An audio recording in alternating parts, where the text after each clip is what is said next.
So may masamang balak si John Vic. Hindi naman kay VP Sara, pero nagbabalak pala siyang tumakbo bilang Pangulo. Ako na nagsasabi sa inyo mga kababayan, ito ay parang parang diversion or panlilin lang ulit ng mga powers that be.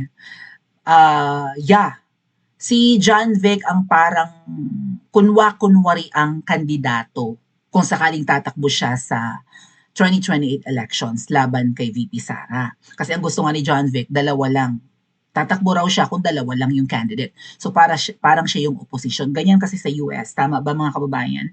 Shoutout po sa mga nasa US, the Americas, and of course in Canada. Kasi sa Anemica, dalawa lang, no? Democrats and Republican. So si Trump ang nanalo laban kay Biden. Okay, kasi si Biden kauupo lang pero parang ulyanin na at hindi naman maganda yung performance.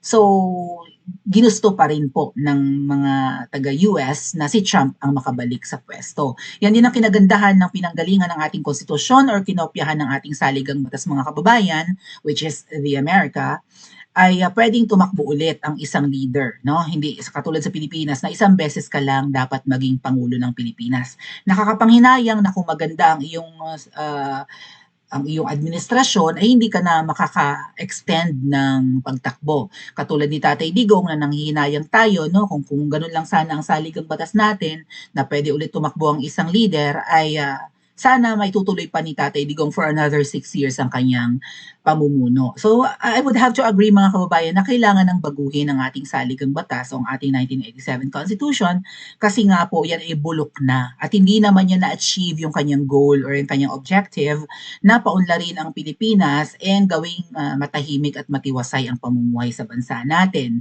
Yan po dapat yung goal, no? Dapat na-achieve yan within a decade ng bawat saligang batas. So luma na yung ating saligang batas nung panahon pa ngayon ni Cory, so dapat na po yang baguhin. Unfortunately, ang mga nakaupo ngayon na gustong magdoktor ng ating konstitusyon ay hindi natin mapagkakatiwalaan. No? Alam natin kapag kinalikot nila yan through People's Initiative, through panggagather ng pirma, and again, next year or 2026, actually next month na yan, ay mamimigay na naman sila ng ayuda at yung pamimigay ng ayuda ay kakalap na naman sila ng pirma ng palihim. No, nabulgar nga yung masamang balak ni Tambaloslos na itong mga pamimigay pala ng ayuda through AX, TUPAD at kung anik-anik pa, 4Ps, ganyan, ay yung mga kinuhang pangalan or mga nakalistang pangalan na pinapirma ay gagamitin pala dapat sa People's Initiative kasi gusto nga nilang doktorin yung ating konstitusyon, babaguhin. So ang mangyayari niyan, may extend ang pag-upo ni Ngiwi. Magagawa ng paraan na singiwi pa ulit ang presidente or maybe magiging prime minister na si Tambaloslos and siya na yung magiging powerful na politiko sa Pilipinas. Pilipinas which hindi natin dapat payagan. Okay? O hindi dapat mangyari. Si Tambaloslos naman wala talagang karisma. Kahit sabi ko nga sa inyo, nagagwapuhan ako noon kay Tambaloslos dahil nga mistisuhin, di ba? Yeah, may tsura naman siguro siya nung kabataan, papayatin mo lang at pabatain. Payag ba kayo? Pero ito talaga, may itsura talaga si John Vic, mga kababayan, no, saan na tayo napunta. O, ang dami ko nga kasi gustong sabihin. But, I would have to agree na maganda sana na dalawa lang yung tatakbo, kaya lang hindi ganyan nga sa Pilipinas.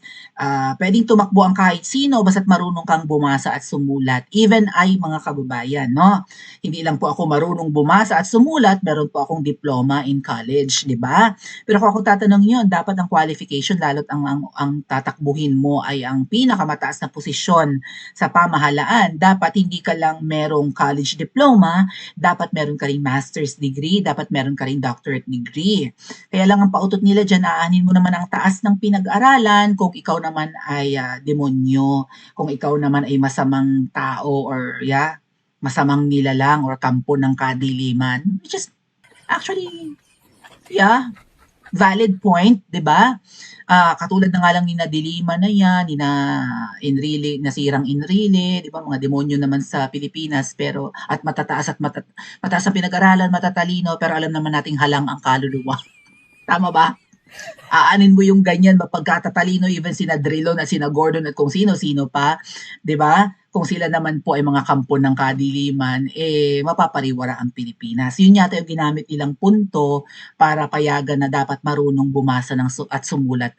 Kumbaga open para sa lahat. Ang nangyayari nga lang mga kababayan kapag kaganyan nga yung qualifications, kahit na sino-sino na lang, kahit na may ting-aling, ay pwedeng mag-file ng candidacy para tumakbong Pangulo ng Pilipinas. Kaya pansin nyo, may mga nuisance candidates every time na 'di ba na nagpa-file na ng candidacy yung mga gustong tumakbong. Parang may mga ting-aling yung iba. Biro mo yun, gusto mong tumakbo bilang Pangulo ng Pilipinas pero alam mo sa sarili mo hindi ka naman talaga karapat-dapat. Yung iba nabulungan daw, napanaginipan lang daw si Lord, napanaginipan lang si Jesus Christ, tumakbo na.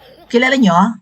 Yung kinausap daw siya ni Lord sa panaginip na kailangan siyang tumakbong Pangulo ng Pilipinas. Kilala nyo yon?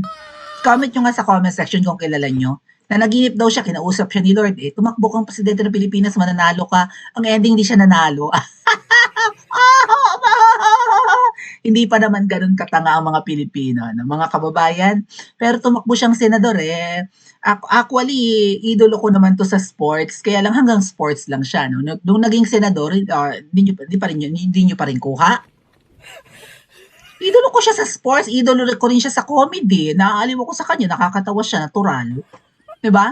Galante rin, mapagbigay, hindi madamot sa biyaya, pero yun nga, 'di ba? Hindi naman talaga siya dapat maging leader ng Pilipinas kasi ano nga 'yon? Although na may diploma naman daw siya sa UMAC, hindi pa rin kilala. Hoy, comment kayo diyan. May diploma naman siya sa UMAC. May master's degree pa nga yata.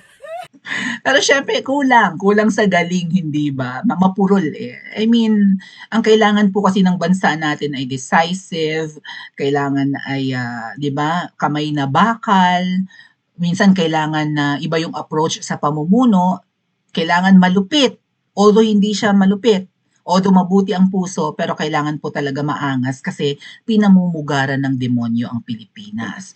Ito bang si John Vic, katatakutan ba ito ng mga demonyo sa Pilipinas? Okay, puntahan na natin ang articles kung saan ay di umano ay tatakbo nga si John Vic laban kay VP Sara. Bakit kaya alam nilang si VP Sara parang in panic mode na yung mga kalaban Kasi there was a post of VP Sara a few days ago patungkol nga doon sa kanyang, nag-actually release siya ng statement regarding a certain Madriaga. Maybe puntahan ko yan And then react agad tong si John Vic. Okay? Hold on.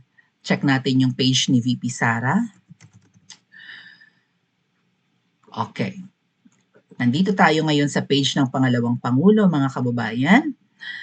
At tingnan natin yung kanyang recent statement regarding dun sa tinatrabaho na ang Vice President. Kasi nga, kumbaga isa siya sa highest diba, officials ngayon. Ayan, yun ang statement niya. So alam nila na viable candidate talaga si VP Sara pagdating sa pagiging Pangulo ng Pilipinas sa 2028. That's the reason why maybe si Binay noon ay katakot-takot na rin ang paninira. Isa sa ikinasira ni Jojo Mar Binay. Ang ikinasira ni Binay noon yung kanyang parang hacienda sa Batangas, 'di ba? Bakit kami ganyang property maliit lang naman ang budget ng Vice President. So pinalabas nila na kurakot si Binay. Dadurog naman talaga si Binay Kaya lang si VP Sara hindi madurog-durog. 'Di ba gusto nilang ma-impeach? In-impeach naman talaga, hindi lang umusad, kinontra ng Supreme Court. Kasi nga yan ang maganda. Parang napangaralan na nga ni PRRD si VP Sara nung nagkausap sila siguro or maybe bago siya tumakbo, na pag ikaw ay tumakbo bilang, wala tayong kamuwang-muwang sa ganyan. Maybe yung iba sa inyo, alam na na magiging target talaga ang Vice President ng mga mudslinging and all that. Dahil na kailangang durugin ang isang opisyal na isa sa pinakapopular. At pwede talagang manalo as president. Kasi nga vice na 'di ba? One step closer na si Lenny noon, katakot-takot rin ba na batikos ang inabot dahil siya ay vice president? Or talagang lutang lang siya at sabaw lang siya? Sure bang mananalo si BFF Lenny ko noon? Dahil vice president na siya Isang hakbang na lang, presidente na 'Di ba? Oh, siya lang ba ay, inulan lang ng batikos dahil siya ay ano, Vice President at, posibleng manalo or talagang kabati-batikos naman ang aking BFF Lenny? Official statement, dito nag-react, dito agad siguro nag-ano, no? After na mag-release ng statement ni VP Sara noong kahapon, ay sinabi agad ni John Vic na okay sa kanyang tumakbo bilang presidente. Pero again ha, heads up lang mga kababayan, si John Vic ay hindi totoong candidate ng administrasyong ngiwi at ng mga demonyo sa Pilipinas. The oligarchs, the yellows, the NPAs, no, it's not John Vic. Okay, may iba silang kandidato, mamaya ko explain. Official statement on the false accusation of a certain Ramil Madriaga, yung nakakulong na di umano ay inutusan para patayin si VP Sara. Pero kinausap ito ni Dilima and magte-testify daw laban sa ating Vice President na siya raw ay katiwala ni VP Inday and siya daw ay bagman. Nagde-deliver daw siya ng mga duffel bags of money, no? At nakakausap din daw niya si Tatay Digong noon. Alright? Si Tatay Digong daw ang nagbibigay ng instructions sa kanya. Naniniwala kayo na bagman to ni VP Sara, yung Ramil Madriaga, na nakakulong dahil sa kaso ng panggugurgor? Meron daw siyang security agency, mga kababayan. So siguro, ano ba yan? Nagpo-provide ba sila ng mga bodyguards sa mga VIPs? Or nagbibigay sila ng mga security guards sa mga malls, sa mga establishments na nagde-demand ng ano, ng 'di ba ganyan? Kung baga may mga nagha-hire ng security guards and sila yung nagpo-provide. May kaibigan ako na ganyan ng business no? Nagte-train sila ng mga secure at yun ang kanilang pinapadala sa mga kilalang ganyan, no? Companies na nangangailangan ng security guards.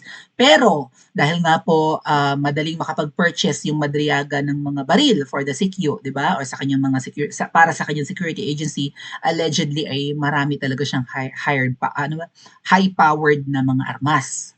Therefore, meron siyang mga goods or meron siyang parang siyang merong like MADA group, di ko lang mabanggit ng tama. Alam niyo naman, nakikinig ang Lolo Ayaw Tobe natin, no? Binabantayan ng ating vlog. Ang dami ko ng vlogs na walang monetization. Madamot ang Lolo YouTube.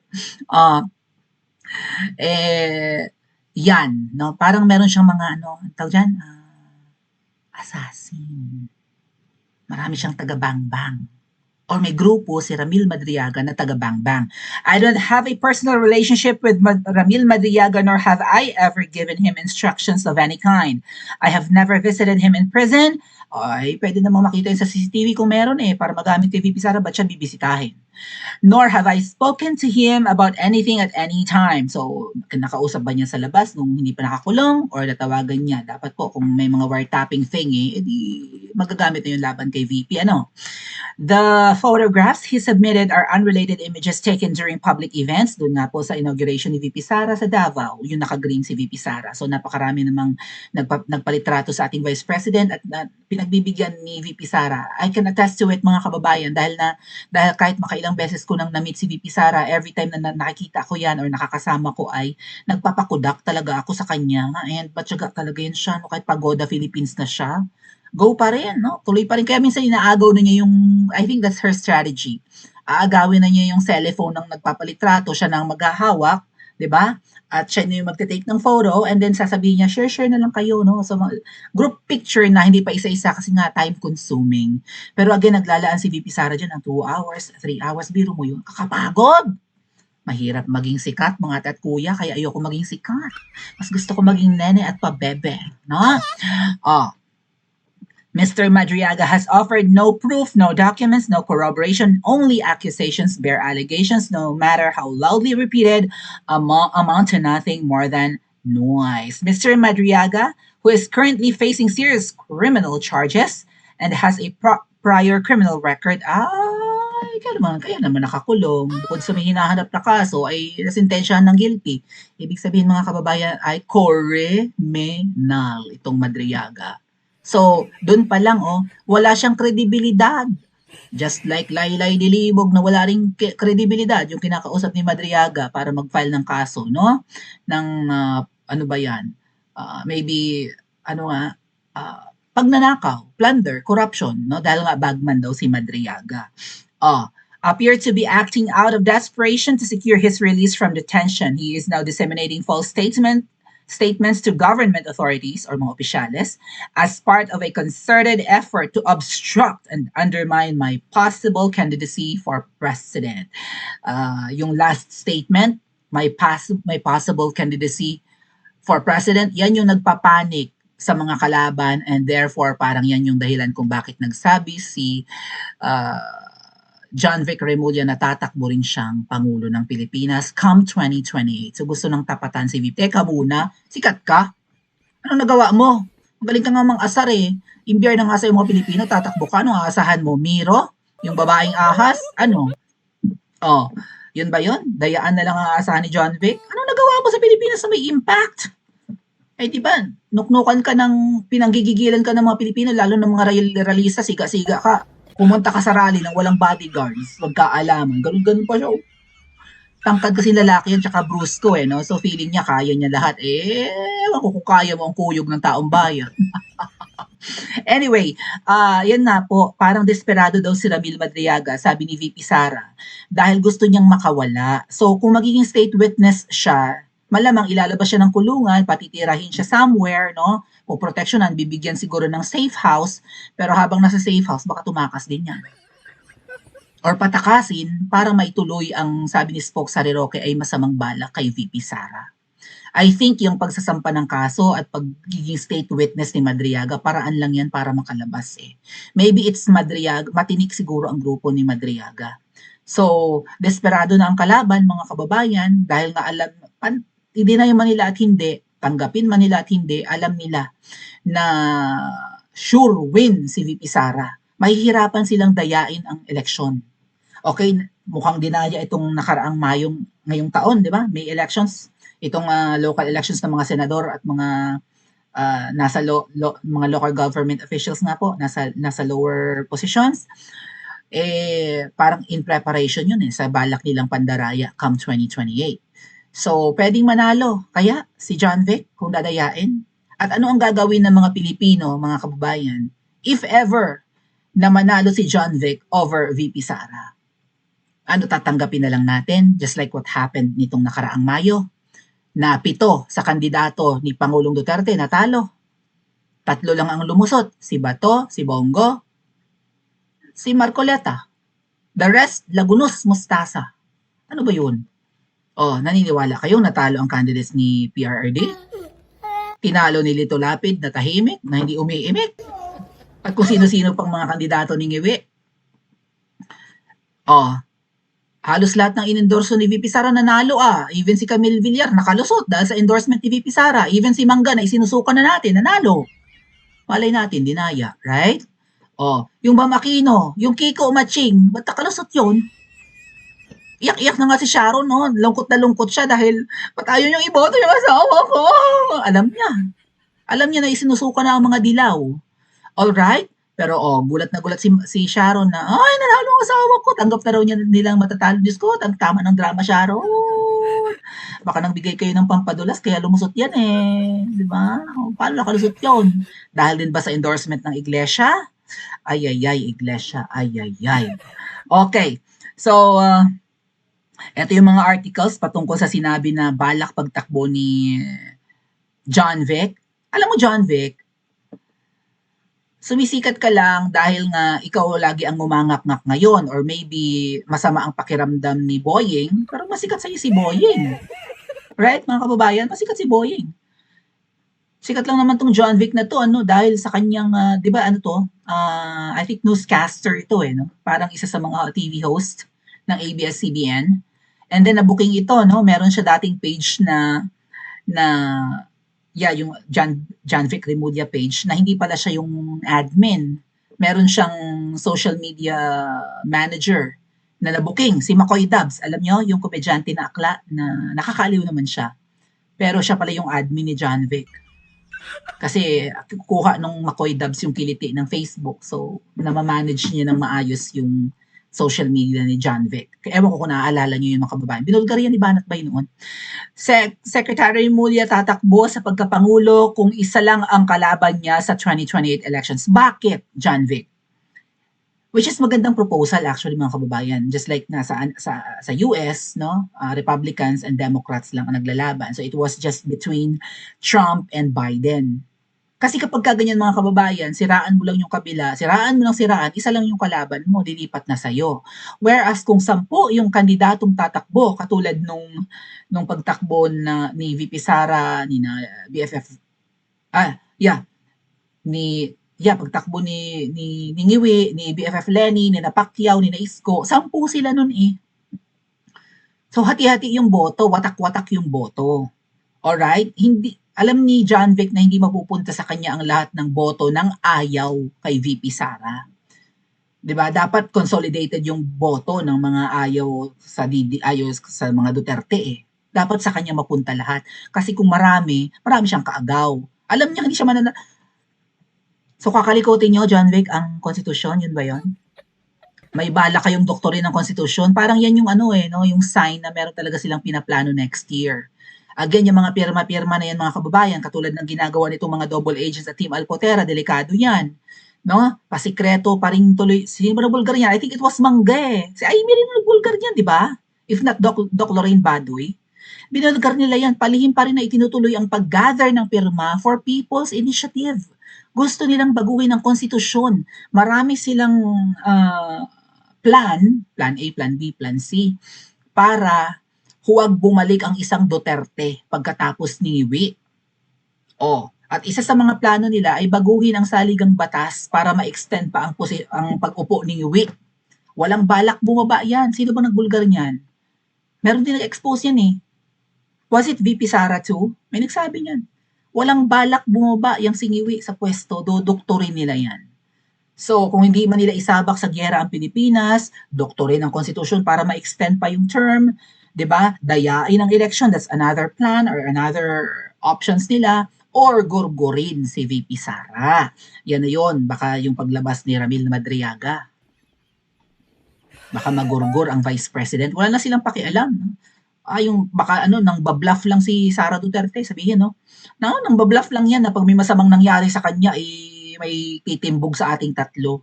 Diba? May, sabi ni VP Sara, may inusap siya na tao na pag may masamang nangyari sa kanya, timbugin yung tatlo, si Lisa Tanas, si Ngiwi Jr., si Bembang Narcos Jr., Bembang ba yun? Bembang Narcos? At saka si Tambalos Los. Kung ako sa iyo, VP Sara, ganito gawin mo at sana ay sumasagi ito sa isip mo dahil nga hindi naman ako sikat na vlogger, 'di ba? At malabo pa sa sabaw ng pusit na mapanood mo itong aking suggestion, but if I was you, I would ask multiple people to do that for you. Yang ganyan, revenge from the grave. Huwag isang tao lang ang usapin mong maghihiganti for you, VP Sara. Umusap ka pa ng ibang mapagkakatiwalaan mo. Marami. Marami ka mapagkakatiwalaan. Asawa mo, kapatid mo, I don't know. Maybe someone na may utang na loob sa'yo na hindi ka bibiguin. Like maybe binala kang paslangin pero hindi natuloy. And, di ba? Let's say for example, may isang taong sumaksak sa leeg ni VP Sara. Tapos naawa, na konsyensya, nagandahan siguro kay VP Sara or alam niyang mabuting tao. Hindi niya natuloy. Or nakalaban si VP Sara or lumaban, malakas na babae yan, malaki kamao. So, sabi nung sumaksak siguro ay, wag mo akong patayin, gagawin ko ang lahat. Ginawa ko lang naman to dahil ako ay binlockmail at may gagawin silang masama sa pamilya ko. Nag-i-imagine lang ako mga kababayan. Pero pwedeng malapit sa katotohanan, no? Wag mo akong paslangin. Promise, maghihiganti ako for you. Kasi supporter mo naman ako eh. Nga lang at pinangakuan nila akong babayaran ng malaki or hindi nila gagalawin ang pamilya ko. Ngayon, gawan mo lang VP Sara ng paraan na protection na ng pamilya ko. Magtatago ako, palabasin nyo na lang na napatay nyo ako, pero actually, nagtatago na ako. And pag may ginawa silang masama sa'yo, ako maghihiganti for you. O sige, 'pag may masamang nangyari sa akin, say may iba pang inusap na papas lang sa akin bukod sa'yo, baka gano'n sabihin ni VP Sara dun sa tao 'no? O sige, baka may iba silang uutusan. Ay, for sure may iba 'yan, kilala ko 'yan, sasabihin nung isang hitman ano, halimbawa. Oh, pero don't worry, 'pag may masamang nangyari sa'yo, paghiganti kita at ng mga kaibigan ko. Actually, kahit hindi umusap si VP Sara, kayo, mga nanonood, kahit sinong nagmamahal kay PRRD, kay VP Sara, 'pag may masamang nangyari diyan, right? Kahit ordinaryong taong bayan, hindi puwedeng iiyak na lang tayo at malulungkot at magsisindi ng kandila 'pag may masamang nangyari kay VP Sara, tama? For sure, meron sa atin kahit gaano kabait, 'pag may ginawa silang masama, okay? At lalong kapag may nangyaring masama rin kay PRRD at hindi pa rin makauwi, merong taong sasabog sa galit, right? Huwag magkakamali itong mga demonyong itong makita sila everywhere or yeah, dahil baka lumipad ang bato sa pagmumukha nila. Kahit dos por dos or whatever. Or palakol or what. Tama. I think, no? Kahit gaano kabait ang Pilipino, lalo mahal na mahal ang mag-ama or ang pamilyang ito, pag may masamang nangyari, alinman sa kanila, may maghihiganti. Kaya nga si Ngiwi, no, pumunta ng Davao City, di ba? Pumunta dun sa tulay at rumampa-rampa na akala mo superhero or action star. Nakahilera sila dun sa tulay na bagong gawa, Bukana Bridge. O, ang tight ng security na sinara yung kalsada na yun, yung bypass road, sinara yun. Para walang makalapit. Binubu ng mga taga Davao si Ngiwi. Duterte, Duterte, bring him home. May sumisigaw kay Ngiwi ng ganon. May kakilala ang nanonood ngayon sa atin, shout out, you know who you are, na kapatid ng hindi ko na lang banggitin. May kamag-anak si PRRD na nagbigay ng info sa nanonood ngayon sa inyo, may isang nanonood dyan sa inyo, shout out, na taga ron. I mean, may nagbigay ng info sa kanya na pagdating ni Ngiwi doon, naka-helicopter, hinarangan agad yung kalsada. Kasi takot si Ngiwi na kuyugin ng mga taga Davao. Ganyan lang Ngiwi. Kaya hindi bababa ng pwesto yan. Takot yan. Oras na mawalan ng immunity yan, oras na mawala sa pwesto yan, hindi nila makakalabas ng bahay nila. Or nakita yung paggalagala sa mall or attend sa kung saan saang event or maybe kahit sa hotel or wherever, kahit sa abroad. Ngiwi, wag lang talagang may masamang mangyari sa Vice President or lalo na kay Tatay Digong pag hindi nakauwi ng Pilipinas doon na inabot. Inamati! Kahit mababait at masayahing tao ang mga Pilipino, may mga taong, lalo si Tatay Digong, taga Mindanao. At mahal-mahal na mga Bisaya, alam nyo naman ang mga yan. Right? Alam nyo naman ang mga taga Mindanao at ang mga taga Bisaya. Ay kahit taga Maynila. Kahit sino, kahit saan. Pagka ganon, that's kademonyohan eh. Oh. Ngayon, going back doon mga kababayan, dito nga, balak doon tumakbo ni Remulla, basta dalawa lang sila. So hindi ka tatakbo pagka may iba pang kandidato, nangangarap si Tamba. Okay? Nangangarap si Tambaluslos, nangangarap si Sisa Virus. Sino pa? Maraming may ambisyon eh. Baka si BFF Lenny kaya tatakbo or napagod na siya ng bongga. Right? Sa mayora na lang ng Naga eh. Maraming may ambisyon na maging presidente. Hindi mangyayari yung gusto mo mangyari unless kinalikot yung konstitusyon, and that's one of their options, mga kababayan.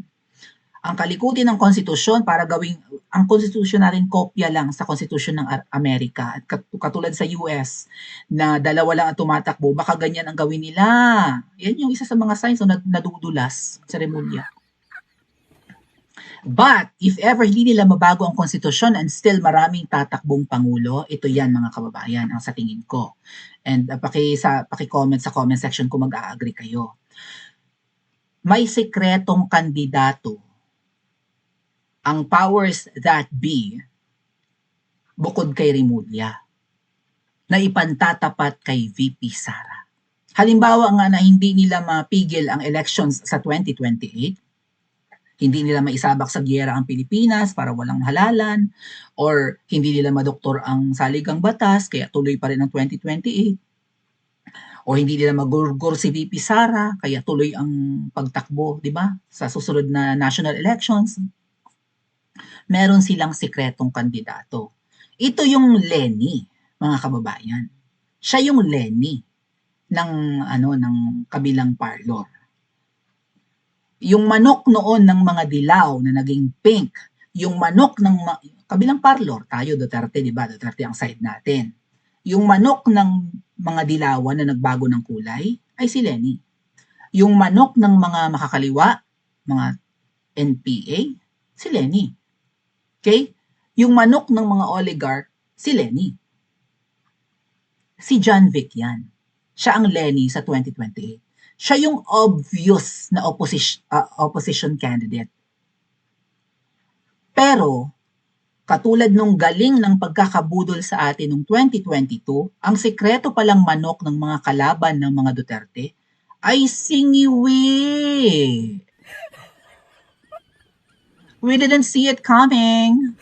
Nabudol tayong lahat. So maganda yung kanilang strategy na mambubudol sila para siguradong mananalo. So, ang lantad na kandidato kunwari ng Ningiwi Jr., ito, ang magiging kandidato ng administrasyon, ito, ang kunyari ang susuportahan ni Tambaloslos at ni Liza Tanas, ito, siya ang Lenny. Ngayon, sino ang Bongbong Marcos sa 2028? Meaning, sino ang budol candidate sa 2028? Na hindi natin maiisip na budol. Meron silang patatakbuhin. Meron sila ulit sikretong manok na panlaban kay VP Sara. Naiisipin natin hindi kalaban, pero kalaban pala. But syempre, alam naman natin, kahit sinong kandidato pa yan, basta tumakbo laban kay VP Sara, X na. Tama? Halimbawa, si Bongo, tumakbo laban kay VP Sara, for sure ang pipiliin nyo si VP Sara. X si Bongo. Pero si Bongo ang makakakuha ng boto ng sabihin na natin mga loyalista. May makukuha si Bongo sa loyalista. May makukuha siya sa kakampi, no? Kasi si Bongo, hindi siya bumabatikos ngayon sa Marcos administration eh. So may makukuhang boto si Bongo sa mga Duterte supporters and sa iba pang mga political colors. Pero obvious pa rin eh. Kasi kahit sino, pag lumaban kay VP Sara, X kapag tumakbo si VP Sara, no? Ibig sabihin, ituturing ng mga Duterte supporters, lalo ng DDS, na kalaban. Ang lalaban kay VP Sara. Ito ngayon ang tingin ko dyan mga kababayan. Baka may patakbuhin silang Vice President na tatraidor kay VP Sara. Okay, mananalo yung Sara Duterte, pero yung Vice President, ipoposisyon namin yan. Right? Malay nyo, tumakbo si Amy Marcos as Vice President. Kasi hindi niya pwedeng labanan si VP Sara. Baka kunwari, tumakbo pa yan na katandem. Or maybe Senator Bongo. Or maybe Robin Padilla. Kung baka kahit sino na maging vice presidential candidate or katandem ni VP Sara ay sikretong manok ng kabila. Kasi dalawa yung pamimilian nila para makapagpalusot sila ng kanilang sikretong manok. Either may patakbuhin silang presidente laban kay VP Sara or may patakbuhin silang vice president na hindi natin iisipin na kalaban ni VP Sara. So baka mamaya ang maging running mate ni VP Sara ay manok ng kabila. And then bangbangin na lang si VP Sara or gawa ng paraan na maalis sa pwesto yung vice president na nakaupo na, 'di ba, nakasama ni VP Sara sa administrasyon niya sa 2028. Yun pala yung sikretong manok. Gorgorin ng presidente, uupong presidente ang vice president. Sila ulit ang naghahari. Kaya abangan nyo mga kababayan, sino ang magiging vice president ni VP Sara? Si Mangga? Si Bongo? Si Bato? Si Robin? At magtitiwala ba kayo?